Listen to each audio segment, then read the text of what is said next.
Okay mga kanoisy, next video. Delikado ang EDSI, may gustong sirain ang dalawa. Ito Nako, ba ang dahilan kaya nagpahiwatig si Kalingap Edo kay VNC? ano kaya yan men? Any thoughts or guest?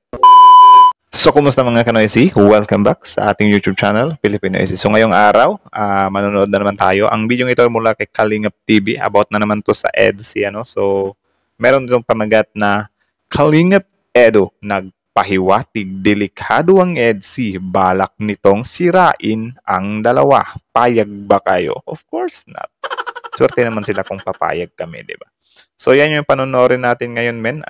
Mula ang video ito kay Kalingap TV, support nyo yan. Tapos, syempre, credits na rin kay Mr. Kalingap Rob, support nyo rin yan.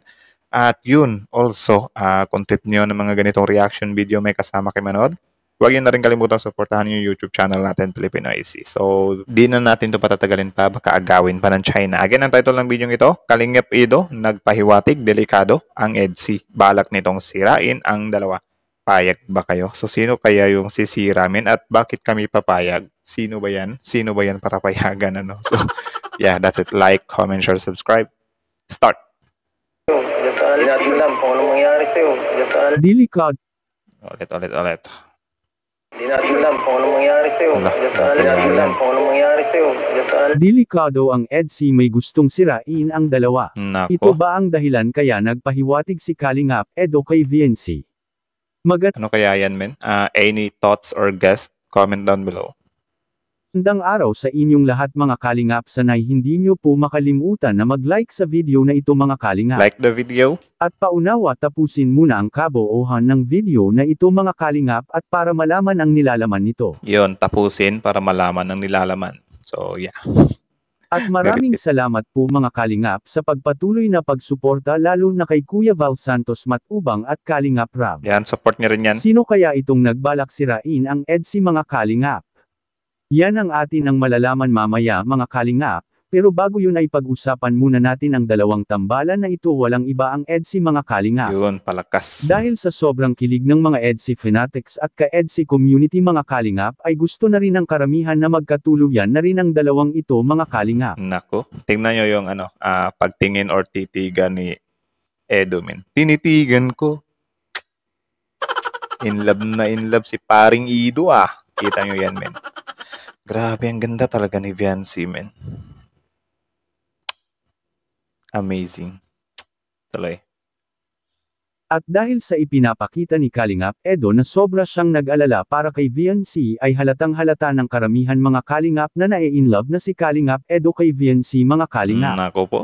Kung sakali man natutuhanin ni VNC ang love team ng dalawang ito mga Kalingap, ay tiyak wala naman sigurong magiging problema dito dahil sa parihas naman silang dalawa mga Kalingap na walang girlfriend-boyfriend mga Kalingap. Actually, parang may nakita akong video na parang NBSB itong si Viancy or walang jowa. Ewan ko, pakicorrect na lang ako kung NBSB ba yun or nakapag-jowa na siya dati but ngayon ay single siya.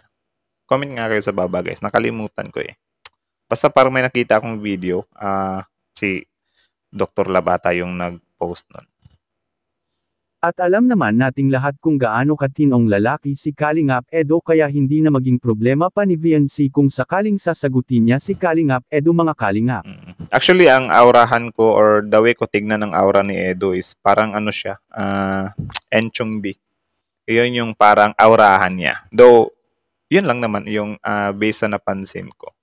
Yung type of guy niya, Enchong D. Diba? Tuloy. Pero hindi kamukha, parang aurahan lang ba? Or yung siguro yung, di ko rin talaga may paliwanag eh. Basta parang Enchong D. Enchong D. Edu. AD. Tuloy. Na kay Kalingap Edo na ang lahat na maaring magustuhan ng isang babae mga Kalingap, hindi lang gwapo at mabait kundi ang higit sa lahat tapat ito sa Team Kalingap at palaging sumusuporta sa mga ginagawa ni Kalingap Rob. Nice yan. Kaya napakaswerte na ni VNC kung sakaling si Kalingap Edo ay kanyang sasagutin dahil sa bihira lang ang lalaking kagaya ni Kalingap Edo mga Kalingap na talagang todo suporta ito sa lahat ng mga ginagawa ng Team Kalingap. Agree ako doon na bihira lang talaga yung mga lalaking ganun, kasi syempre, lalo na kapag ganyan, bata pa or parang ano ba, di siya totally bata. Parang nasa time of exploring pa lang ba, or yung hindi pa siya, or yung age niya ay parang hindi pa siya yung tipong magsisettle down talaga, no? Parang nasa jowa-jowa mode pa lang. Pero kita nyo naman si Kalingap Edo, di ba, na ano talaga, broad talaga yung mind niya sa, I mean, pagdating sa buhay or usaping buhay, I mean.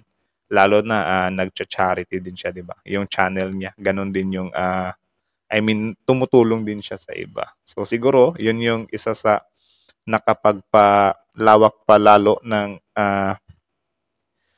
tawag dyan, mindset niya para maging ganyan siya or mahubog siya ng ganyan. 'Di ba?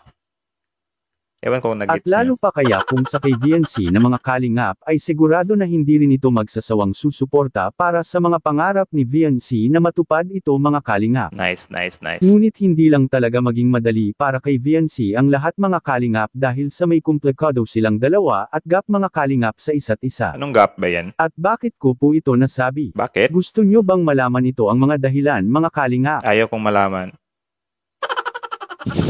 Joke lang. Okay, gusto kong malaman. Kung sakali man natutuhanin ng EDSI or ni VNC ang love team nilang dalawa ni Kalingap Edo mga Kalingap ay kailangan munang si VNC ay umanib muna ito sa relasyon ni Kalingap Edo mga Kalingap. Nako, Dahil si Kalingap Edo ay hindi Iglesia ni Cristo. isang Katoliko na pwede lang itong makipag-girlfriend ng kung kahit sino-sino mga Kalingap.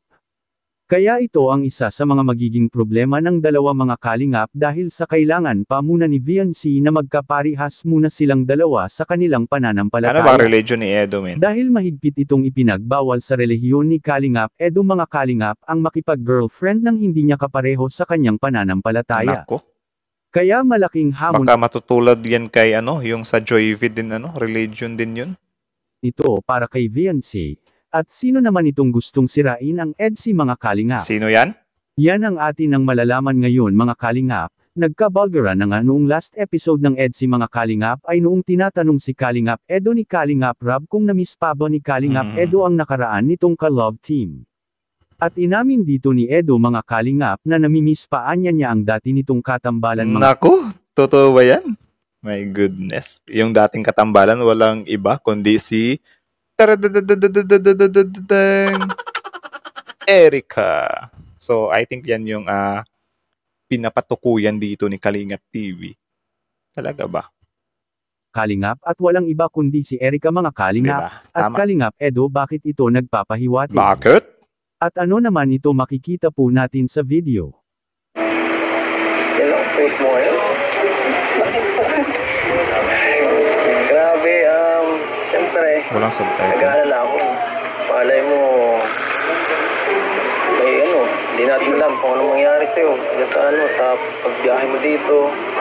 Mamaya may Bale, bumisita siya dyan.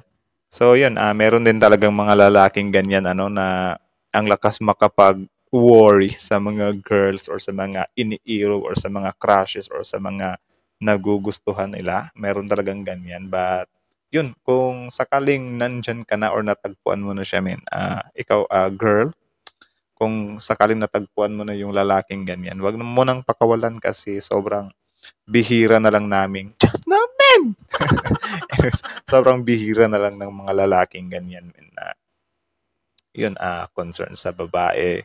Do merong ibang lalaki na tawag diyan nagko-cover ba or kino-cover nila yung sarili nila sa pagiging concern pero meron silang ibang motibo sa babae at yun yung alam nyo na yon.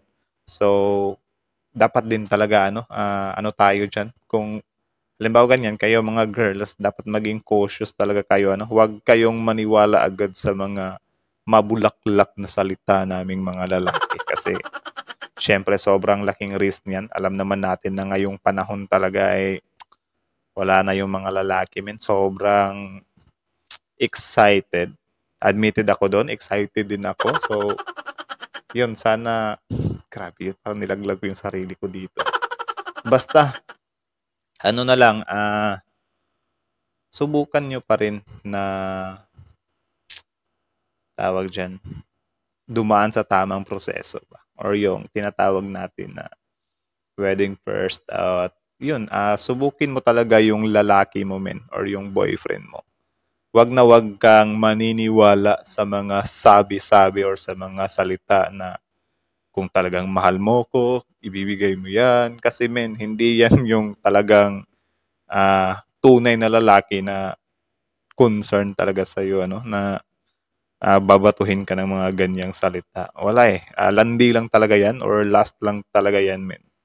Kaya sana kayo mga girls, especially ganyan, bago pa lang kayo or yun, wag niyong ibigay kaagad kasi men, grabe na talaga. Sobrang alarming na niyan. Gulat na lang ako na yung mga tropa ko, mga ano pa, mga 14, 15, 16 like that, mga minor pa. Grabe, nagfe-flex na sa akin na, uy, subukan ko na, si ano na, ano ko na. Tapos ako ba, naisip ko ba, mga musmus pa naman 'tong mga batang 'to, hindi pa nga marunong magbanat ng buto or maghanap ng pera 'to eh, tapos inuuna yung pagpasok sa mga ganyan. So yun, ang lalaki talaga men ay sobrang napaka-manipulative or tawag diyan, gagawin talaga ng lalaki ang lahat para lang makuha yung mga ganyan ano. Kaya tayo sana or kayo sana mga girls kung if ever na halimbawa ganyan, pakitaan kayo ng concern ng guy or ano, dapat wag kayong mahulog agad or maging mausisa talaga kayo ano. So let's save this generation na yun, maibalik yung dati na tawag diyan, wedding first. Kasi ako nag-fail na din ako eh. So sad lang din. So yeah. Kaya yun, advice ko lang naman yun sa inyo na wag masyadong maging marupok sa pag-ibig ano. At yeah, kilatisin talagang mabuti. Yung lalaki naman talaga men o kung talagang mahal ka niyan, makakapaghintay yan eh. Kung minamadali ka talaga, kabahan ka na. Kasi yung lalaki, kapag nakuha na nila yung gusto nila, wala na. Automatic na nagsiswitch yung mga ugali niyan namin. Like, for example, sa hindi pa nila nakuha yung gusto nila, kahit na pagalitan or anuhin pa yan ng babae, talagang susunod yan. Pero, or kapag ka nag-aaway kayo, manunuyo talaga yan. Like, suyo talaga. Non-stop suyo. Pero kapag ka nakuha na niya yung gusto niya, wala na. Huwag ka nang huwag mo nang i-expect na susuyuin ka pa niyan. 'Di ba? Yan lang naman. Ingat-ingat lang sa mga, especially sa mga kabataan ngayon. Ano? Huwag kayong masyadong magpadala sa mga mabulaklak na salita. Then, yun, alam nyo naman siguro yan. Okay lang naman maniwala sa mga mabulaklak na salita or yun, mga ganyan, kilig-kilig or whatsoever. Pero, yun lang talaga yung isa sa pinakasagrado. Wag nating basta-basta ibigay yun, especially ganyan na kakajowa nyo pa lang or whatsoever. Di ba? Kaya advice lang sa mga kabataan din natin ngayon. So, that's it na lang muna guys. Ewan ko ba kung ba't ko na isingit yun. Bahala kayo dyan. Take it or leave it na lang. My comment, take it or leave it. Bahala kayo dyan. So, I think that's it na lang muna. Kalingap TV, support nyo yan. Filipino AC, support nyo rin. Kalingap Rap. Like, comment, share, subscribe. Filipino AC out.